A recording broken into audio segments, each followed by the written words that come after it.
This gentleman says he is a candidate, or at least he has it said or is made to say that he is a candidate. He never stands up himself because, moreover, it's difficult for him to stand before Cameroonians for long.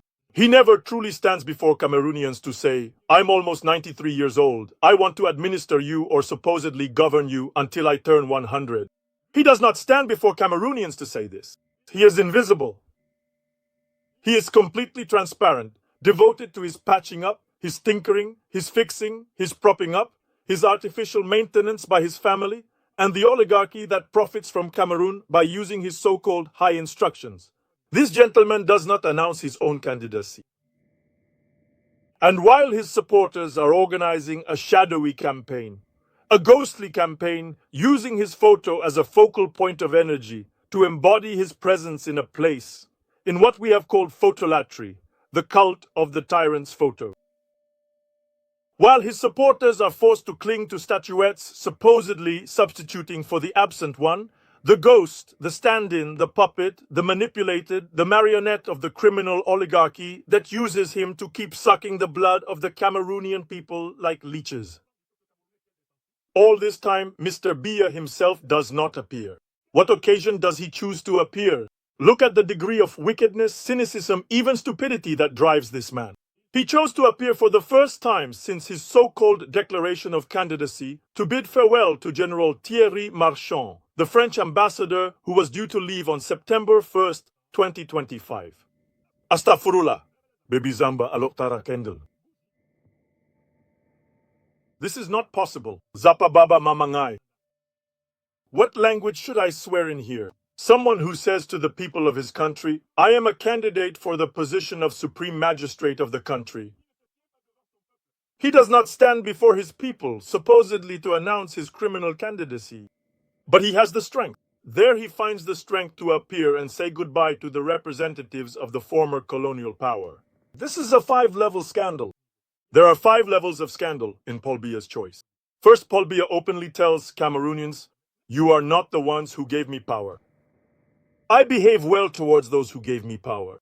I owe my power in Cameroon to the former president of the French Republic, François Mitterrand. He is the one who asked Ahijo to step down so that I could take over. So, every time an official representative of the French Republic is on this soil, I will behave towards him with obsequiousness. I will be kneeling, I will be at his every beck and call. Because I, Paul Biya, know very well that it was Dr. Louis-Paul Ojula who brought me into politics in 1961 because he found me very handsome and he liked good-looking young men.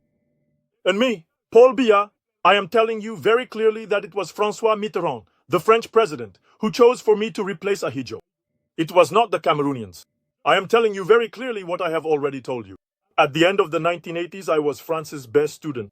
So first point, total contempt, rejection of the Cameroonian people, and at the same time, an affirmation of his allegiance to France. Well, through this behavior, he recalls the fundamentals of his power and indicates that he has lost everything except his memory. He knows to whom he owes his power. If he behaves obsequiously toward the French representative, it's because he knows he owes his power to France.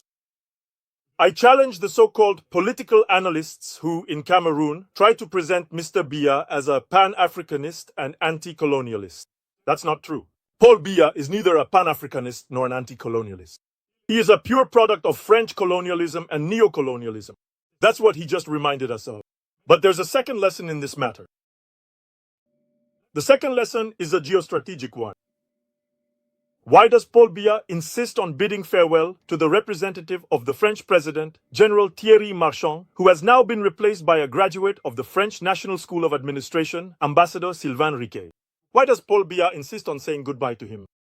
But it's because General Thierry Marchand was gradually coming to represent, for Paul Biya, the threat that France might stage a neo-colonialist coup against him in Yaoundé, like the one by Oligui Nguema or Mamadi Doumbouya.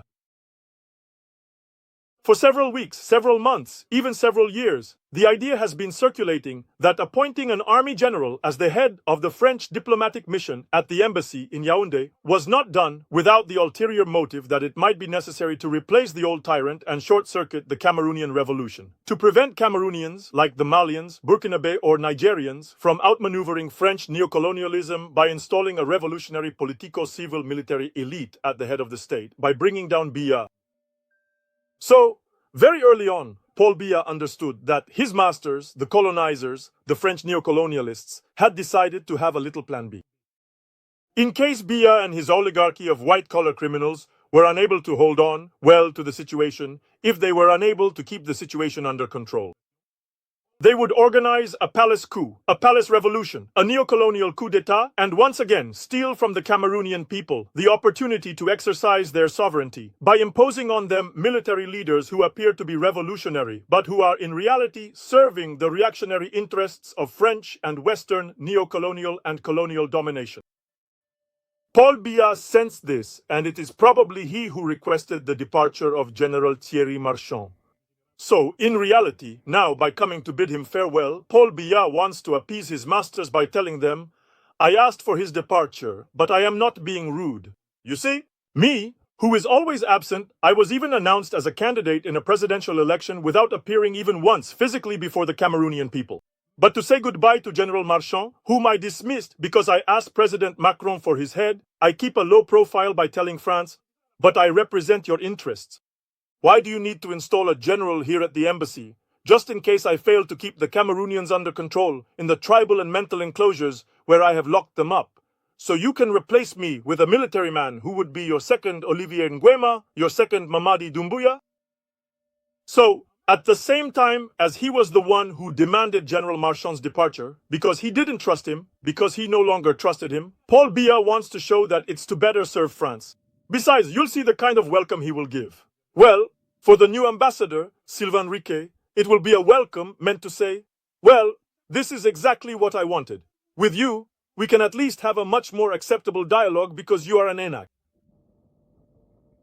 So I want to emphasize that Paul Biya knows that his French masters would like to replace him, not by someone who would serve the interests of the Cameroonian people, but the vital and strategic interests of France.